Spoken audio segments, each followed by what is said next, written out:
कहानी की शुरुआत एक छोटे से गांव से होती है जहां सदियों से एक भयानक समस्या चली आ रही है। उस गांव के पास एक पुराना किला है जिसमें रहता है एक ब्रह्म राक्षस। लोगों का मानना यह होता है कि अगर उसे समय समय पर बलि नहीं दी गई तो वह पूरे गांव को तबाह कर देगा। इसलिए हर बार जब 3 चेतावनियां मिलती हैं, गांव वाले किसी एक इंसान को चुनकर उस किले में भेज देते हैं। यह परंपरा हजारों सालों से चलती आ रही है। लगभग 500 साल से पहले एक राजा प्रताप रुद्र वर्मा इस अंधविश्वास को खत्म करने का फैसला भी करता है। वो अपने सैनिक के साथ किले में घुसता है और उस राक्षस को मारने की कोशिश करता है, लेकिन आखिरी में वो और उसकी सेना दोनों मारे जाते हैं। इसके बाद गांव वाले डर के मारे किले के पास जाना ही बंद कर देते हैं और फिर से बलि देने की प्रथा को जारी रखते हैं। समय बीतता है और कहानी वर्तमान समय में आती है, यानी 2026 में। यहाँ हम मिलते हैं वीर बाबू से, जो विदेश से अपने प्यार सुकन्या से शादी करने के लिए गांव वापस लौटा है। लेकिन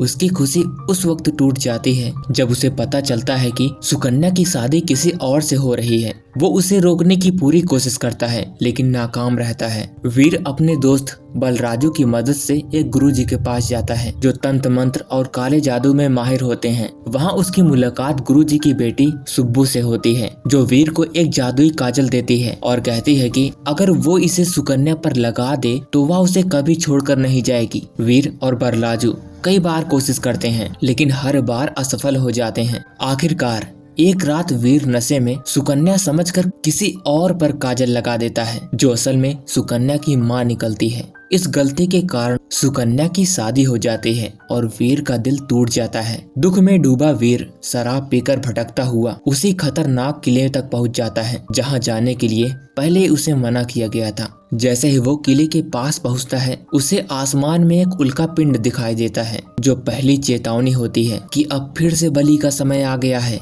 उसी समय गांव के मुखिया के घर में एक रहस्यमय घटना होती है, जहां एक बंद अलमारी के अंदर से आवाज आती है और उसमें छुपी एक चाबी मिलती है जो इसी श्राप से जुड़ी होती है। उधर वीर नशे की हालात में किले के आसपास भटकता रहता है और अजीब अजीब आवाजें सुनकर डर जाता है। अगली सुबह गांव में खबर फैल जाती है कि किले के पास एक आदमी की मौत हो गई है। जब लोग वहां पहुंचते हैं तो वीर वहीं बेहोश पड़ा मिलता है। उसके कपड़े पर उस मरे हुए इंसान के निशान होते हैं। पुलिस वीर को शक के आधार पर पकड़ने वाली होती है, लेकिन गाँव वाले कहते हैं कि इस मामले का फैसला केवल परशुराम नाम के एक व्यक्ति करेंगे, क्योंकि किले से जुड़े हर मामलों में वही आखिरी फैसला लेते हैं। जब परशुराम वीर से पूछताछ करते हैं तो वो बार बार कहता है कि उसे उस मरे हुए आदमी के बारे में कुछ नहीं पता। जिसके बाद फिर से परशुराम वीर से पूछता है अगर वह निर्दोष है तो फिर किले के पास क्यों गया था, क्योंकि उन्हें पता होता है कि पहले से सोम बाबू वहीं गया था। तभी सुब्बू वहां आकर वीर का साथ देती है और कहती है कि जो आदमी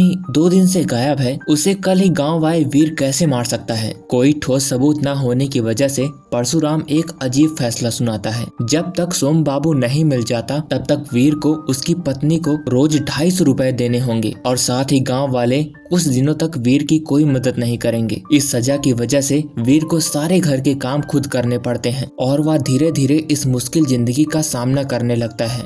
दूसरी तरफ गांव का मुखिया गुरुजी से कहता है अब कुछ समय तक कोई किले के पास नहीं जाएगा। कुछ दिन बीतते हैं, तभी बालराजू को पता चलता है कि गांव के बूढ़े गंगैया ने सोम बाबू को कहीं देखा था। वीर तुरंत उसके पास जाता है और उससे सच्चाई जानने की कोशिश करता है, लेकिन गंगैया शराब पीकर सब कुछ भूल जाता है और कुछ साफ नहीं बता पाता।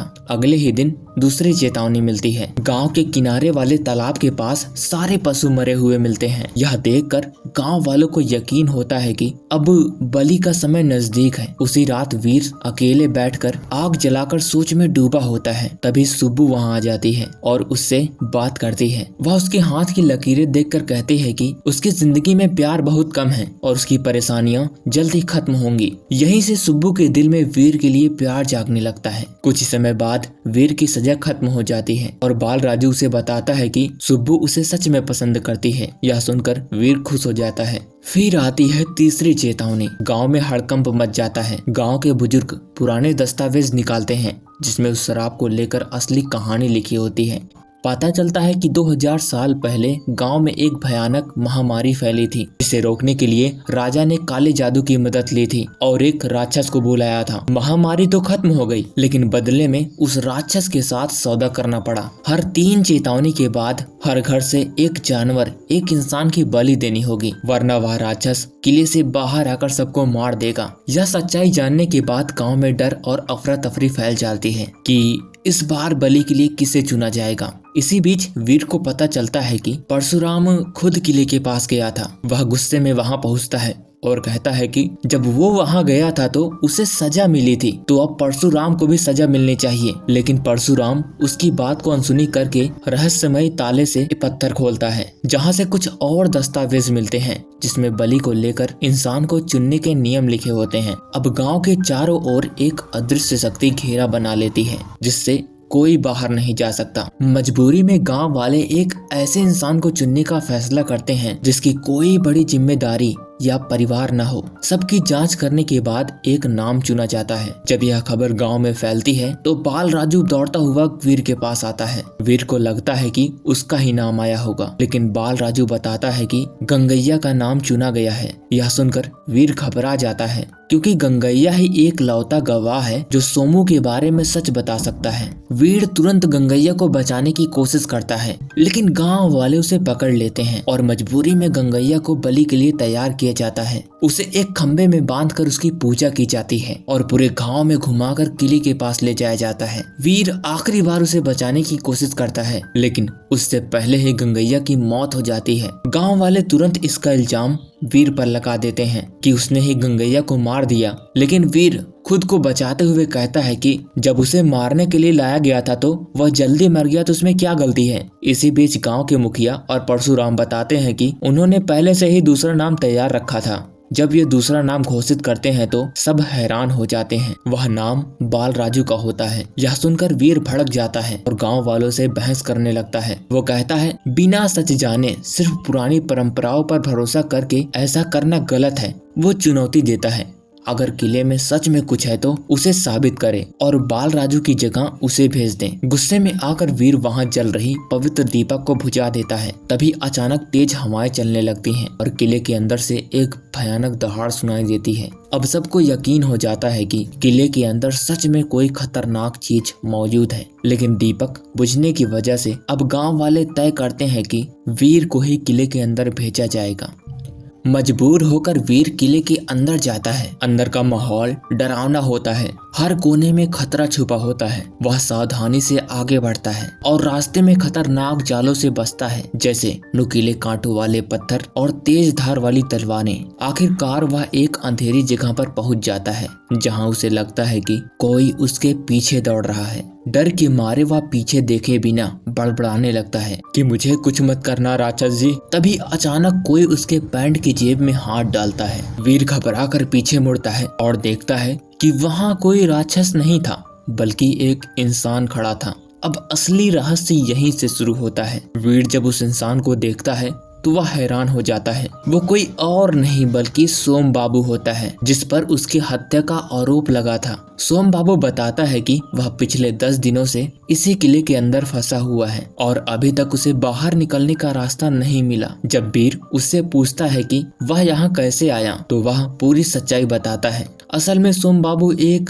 स्मगलर होता है और उसकी पत्नी को किसी से पता चला था कि इस किले में खजाना छुपा हुआ है। लोगों को डराने के लिए राक्षस की कहानी फैलाई गई है। ऐसा सोचकर वह अपने पति को जबरदस्ती खजाना लाने के लिए किले में भेज देती है, लेकिन अंदर आने के बाद वह खुश फंस जाता है। अब वीर और सोम बाबू मिलकर वहां से बाहर निकलने का रास्ता ढूंढते हैं और एक रास्ता मिलता भी है, लेकिन वह रास्ता एक बड़े पत्थर से बंद होता है। जैसे ही वे उसे हटाने की कोशिश करते हैं, एक चमगादड़ उन्हें परेशान करने लगता है। तभी पीछे से भारी कदमों की आवाज सुनाई देती है। जब वे पीछे मुड़कर देखते हैं तो उनके सामने एक भयानक राक्षस खड़ा होता है। दोनों किसी तरह भागकर एक छोटी सी जगह में छुप जाते हैं और फिर दूसरा रास्ता पकड़ते हैं, लेकिन आगे जाने के बाद वह एक अंधेरी गुफा में गिर जाते हैं। वहां वीर को एक कंकाल के पास एक दीवार पर लिखा संदेश दिखाई देता है। वह संदेश 500 साल पहले के सैनिक का होता है, जिसमें लिखा होता है कि राक्षस को मारने के लिए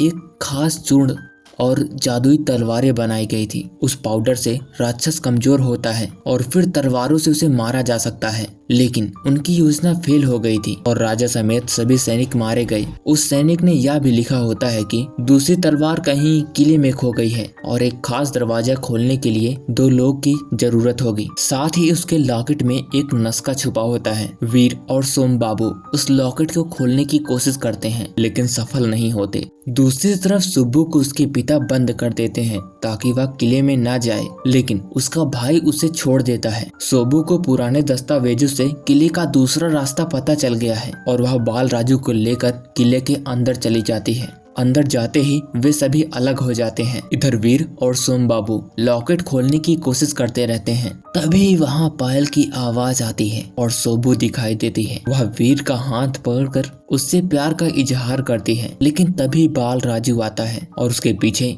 असली सुब्बू भी आ जाती है। यह देखकर वीर समझ जाता है कि जो उसके साथ है वह एक पिशाच है। वे किसी तरह वहां से बचकर निकलते हैं और फिर चारों एक साथ मिलते हैं। सुब्बू उन्हें बताती है कि उसने पुराने पत्तों में उस तलवार और राक्षस के बारे में पढ़ा है। वीर उसे लॉकेट देता है और सुब्बू उसकी बनावट देखकर उसे खोल देती है, जिससे कि उन्हें नक्शा मिल जाता है। नक्शे की मदद से वे उस दरवाजे तक पहुंचते हैं, जिसे खोलने के लिए दोनों तरफ की जंजीरों को एक साथ खींचना होगा। वे 2 टीमों में बढ़ जाते हैं, लेकिन इसी दौरान फिर से पिशाच और जाल उनका पीछा करने लगते हैं। किसी तरह वह एक साथ जंजीरें खींचकर दरवाजा खोल देते हैं और अंदर पहुंच जाते हैं, जहां उन्हें तलवार मिल जाती है। अब सवाल ये होता है कि उस राक्षस को मारने कौन जाएगा, और तभी बिन बुलाए मेहमान वो राक्षस भी वहां आ जाता है और उन पर हमला कर देता है। भागते भागते सुब्बू उनके हाथ लग जाती है। जैसे ही राक्षस उसे मारने वाला होता है, उसकी पायल की आवाज सुनकर वह रुक जाता है। तभी वीर एक चाल चलता है। वो एक छोटी सी बच्ची की पायल दिखाता है। यह देखकर राक्षस शांत हो जाता है और उसके हाथों से ले लेता है। यहीं से एक फ्लैशबैक सामने आता है। पता चलता है कि 500 साल पहले जब एक छोटी बच्ची को बलि के लिए भेजा गया था, तो राक्षस ने उसे मारा नहीं बल्कि